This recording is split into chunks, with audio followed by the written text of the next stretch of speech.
Hello and welcome to 5 Minute Math. Today we are looking at the 5th grade concept of comparing and ordering decimals. This is standard 5.2b in the great state of Texas, and we are using item number 25 of the 2019 released STAAR test. If you have not done so already, please go ahead and take a moment to pause the video, work this problem out on your own, unpause it, and then we will look at our answers together. So we have four separate inequalities here. We've got two less thans and two greater thans.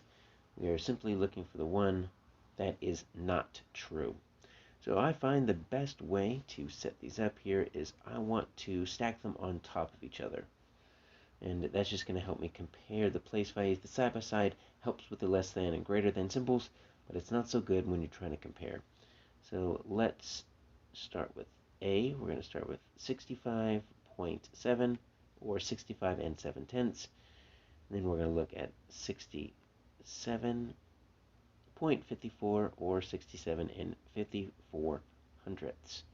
So whenever we're comparing, we always start with the largest place value first, even if you don't have two digits that go to that same place value.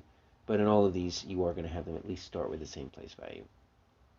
So 6 and 6 are equal. And then we get to the 5 and 7, and that's as far as we need to go. We do not even need to get into the tenths place or the hundredths place because 5 is, and let's put our symbol here, less than 7. Now, real quick, how do we know less than or greater than? Well, let's see. Less than, I always remember, can be turned into a capital L. Just rotate it a little bit. So that's less than, which means this is going to be greater than. So just think of less than as a capital L that's slightly rotated. So A should be a less than symbol. A has a less than symbol. It's at 5 is less than 7 in the ones place. So A is correct, which means we're not looking for it. We're looking for the one that is not correct. So let's look at B. We've got 4. Well, that's a whole bunch of zeros.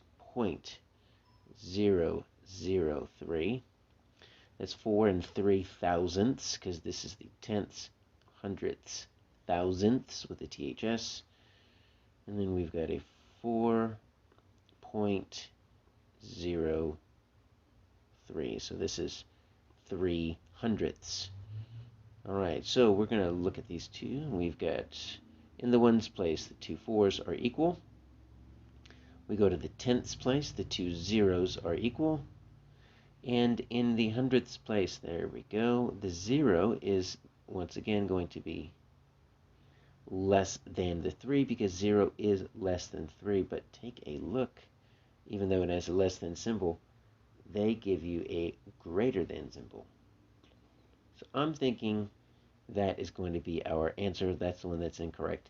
To make this a little, because you might be thinking, well, they're both 3s. Well, let's make them both go to the thousandths place. The only digit we can ever put in a spot that's empty is a 0. And you can't tell me that 3 is going to be greater than 30. 3 is definitely less than 30. So it's always good if you are dealing with decimals, make them all go to the same place value and just add zeros at the end. Visually, it just helps you look at it. So I'm thinking B is our answer. But obviously, we need to double check C and D. So C, we've got 26 and 4/10.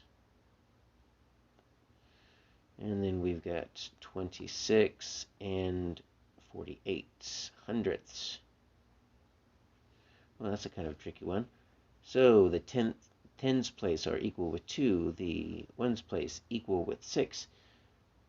The tenths place is equal with 4. So that's why we have to know what can you put in that blank. You can always put a 0. So 40 is going to be less than 48. 0 is less than 8. They do have a less than symbol, so we are good. Let's just check our D.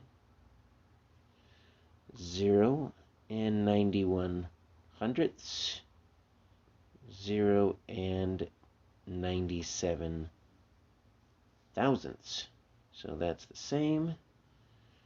That is, no, it's not the same right there. It's greater than. 9 is greater than 0. That's as far as we need to go right there. They do have a greater than symbol. So our answer is B.